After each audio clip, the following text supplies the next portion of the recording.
Day 91 of the plague year.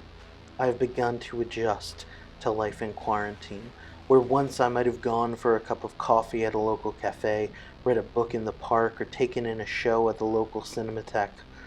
I am now alone, here, in front of this window. I stare out the window. No people walk by. No cars drive down the street. I just stare out the window. The days are so long and nondescript that I can't think of myself as doing anything except staring out a window. But what even is a self? Kierkegaard says that a self is a relation, but I have no relation, except to this window. I just stare out the window. It's just me and the window and the staring out the window. Perhaps today is Wednesday. I used to teach on Wednesdays, back when people worked. But now there is nothing but the plague and the window and the staring out the window.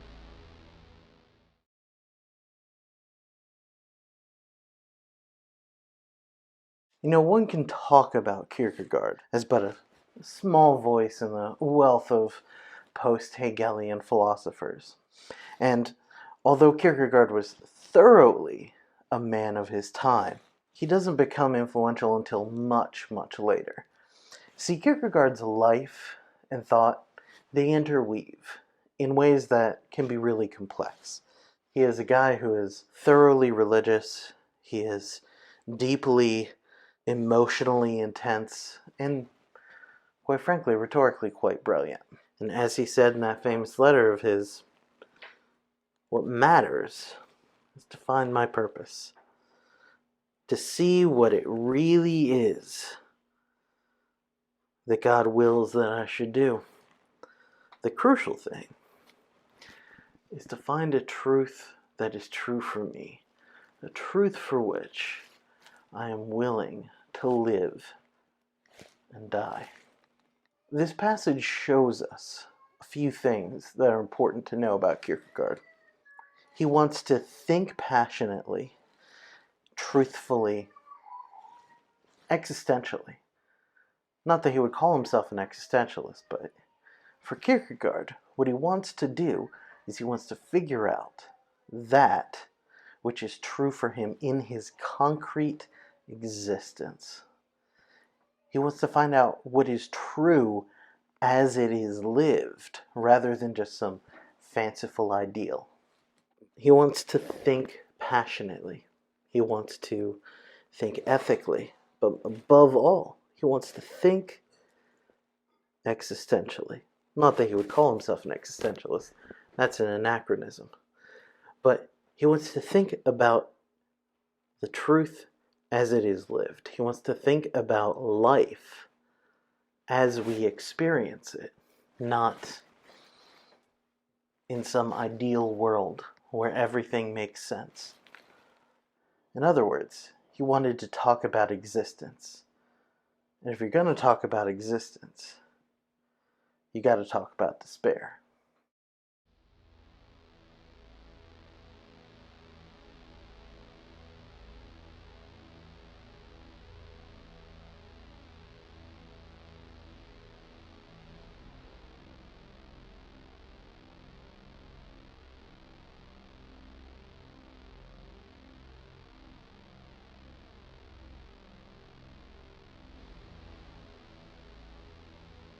Day 91 of the plague year. I have moved so I can stare from a different window. It is a most welcome change, and yet it feels simultaneously like too much and not enough. If I stare out of this window, I'll regret it. But if I stare out of the other window, I'll regret it all the same.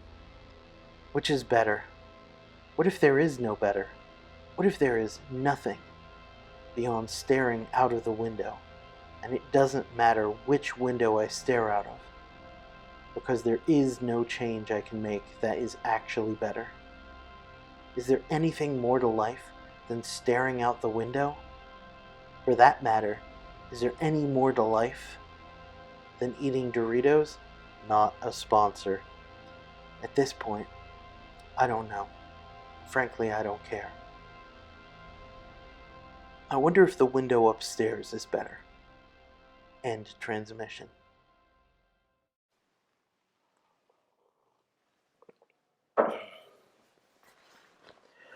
So what makes a Kierkegaard text so odd? Well, first of all, most of them are pseudonymous. That is, they use a different name than the actual author's name.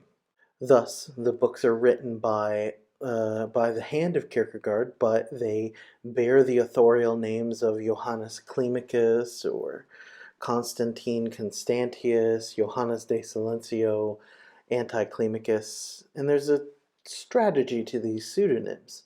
They are attempts to explore a position that Kierkegaard himself might not hold to be true. Anti-Climacus is a Christian, whereas Johannes Climacus is not. How does the change in name affect the thought? Should we trust certain authors and distrust others? These are questions that Kierkegaard scholars still wrestle with. Much of what's important to understand about Kierkegaard is related to a literary convention, the difference between showing and telling. If someone describes character as being rather flaky, for example, it comes as no surprise that they would flake out in an important scene. Sometimes we need this to be the case, but most of the time, it's not terribly fun. Showing, on the other hand, is intentionally not telling the reader something about the character. Showing, well, that involves letting the setting and the plot and the action of the characters reveal to us what the character means. Philosophy involves a lot of telling. It involves a lot of making explicit what is implicit, of attempting to thematize or organize or categorize ideas that are difficult to understand or are unsystematic.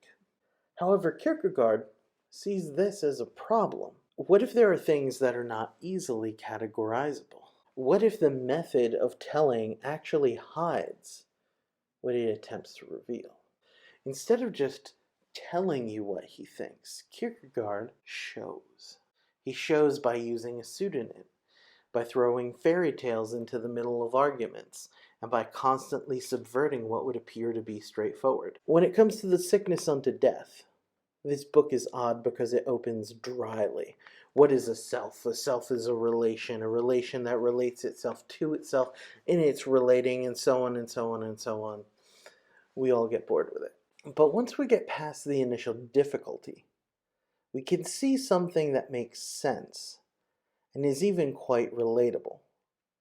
Spoiler alert, the sickness unto death is despair. What is despair?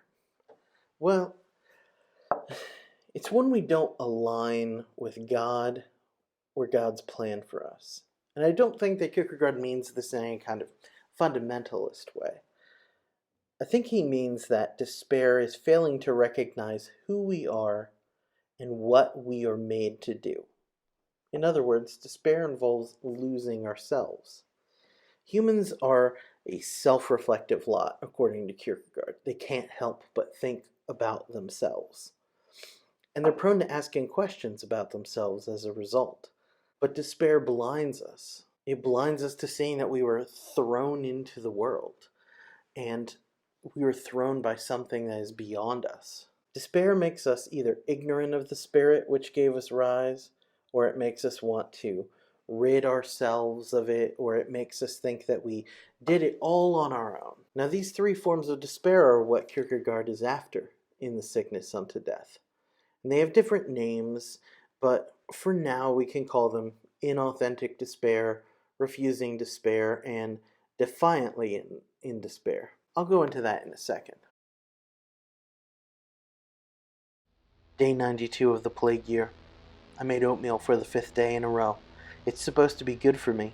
It's supposed to provide me with nutrients and daily vitamins and a feeling of satisfaction. I don't think that it does any of those things. Perhaps it's not the right kind of oatmeal. But I did everything right. I got steel-cut oats that I gently massaged into a non-dairy milk-like product, seasoned only with the faintest bit of vanilla bean that I bought at a farmer's market. And I'm eating it with a spoon made out of recycled car tires. And I even said a yoga prayer I read on the internet before I took my first bite. This has to bring satisfaction. I've cast away my horrible, mindless consumption of things like Doritos and turned to a life of mindful satisfaction. I was so awful before. I don't ever want to be like that again. That's it. No more Doritos, no more garbage, no more of the old ways. That's not really me. This mindful oatmeal man. This is me. Okay, maybe just one Dorito. Because it's ironic. It's so strange that someone who is so mindful is eating this filth. Isn't that a funny joke? Isn't it? End transmission. If the first form of despair is inauthenticity, what's so inauthentic about it?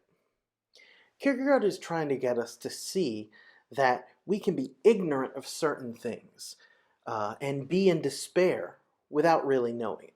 If you've ever been around somebody who is upset because they haven't eaten but they don't realize that they haven't eaten, or maybe they're underslept and they're cranky, this is a sort of biological analogy to what Kierkegaard is going on about here. But instead of talking about it in terms of biology or behavior, he's talking about this in a much more identity-oriented way. In this form of despair, one is unaware that they have a self outside of their finite concrete actions.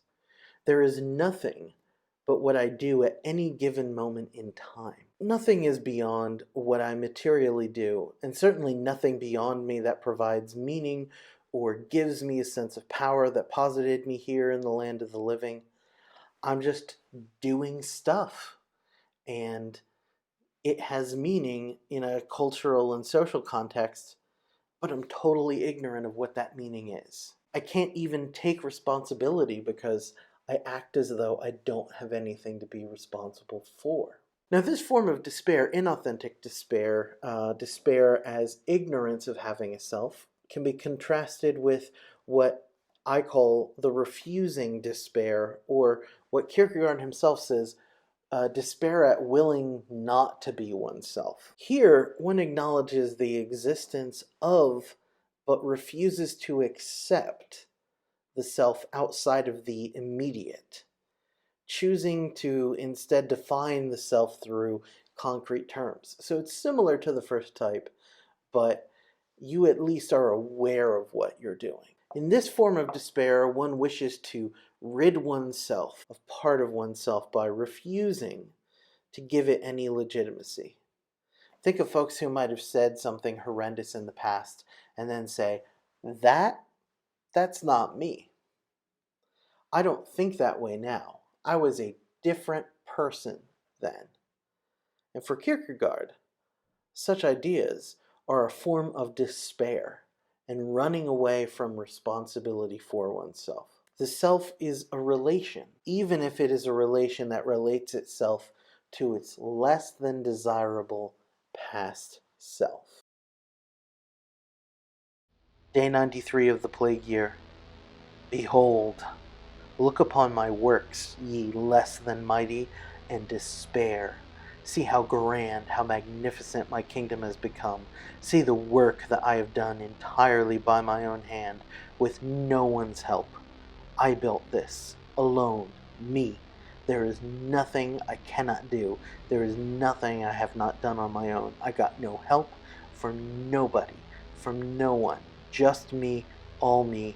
There is nothing I need anyone else for. It is all me. There is only me and what I want to do. Let me just suggest, I don't need these extra pieces. I willed that there would be extra pieces, because I am the king of all that I survey. End transmission. The third form of despair is what Kierkegaard calls the demonic, or despair at willing to be oneself. I call it defiantly in despair. Despite significant evidence to the contrary, the person in this form of despair acts as though they are the cause of themselves. They act as though they have built everything on their own without any additional help. Now, we all know people like this, so-called self-sufficient, self-made folks. Never mind that they were birthed and raised and taught and fed by so many people over the course of their life. It's pointless to say that one is self-made. Now, Kierkegaard isn't one to push a collectivist narrative, so it's not like he's going to say that there's some kind of socially mediated, other-dependent self in the way that maybe we would say that now. He's not Emmanuel Levinas, but instead, Kierkegaard is trying to get us to realize what it means to be, well, us. And that what it means to be us is to be in relation.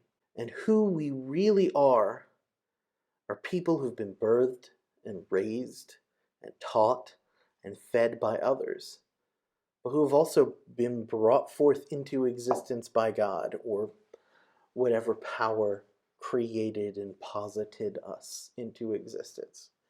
Realizing that we've been created, that we are posited in the world by something beyond our own doing, means that we recognize that there is both a finite part of ourselves and an infinite part of ourselves. There is a non-finite, non-physical part of what it means to be human.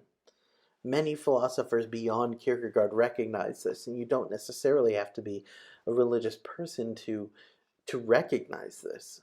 There is the part of ourselves that is our potential to do things, the ideas that we cling to, the values we have that are not a physical thing, but are something both us and not us. Reconciling the infinite and the finite parts of ourselves is what Kierkegaard calls faith, which, it turns out, that's the remedy for despair. Resting transparently in the spirit which gave us rise.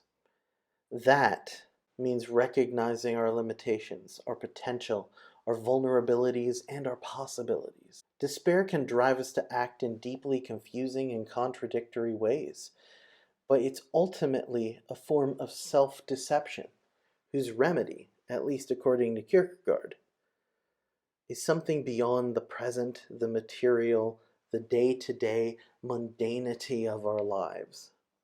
It is seeing ourselves truly, and then, and only then, doing what comes next. End transmission.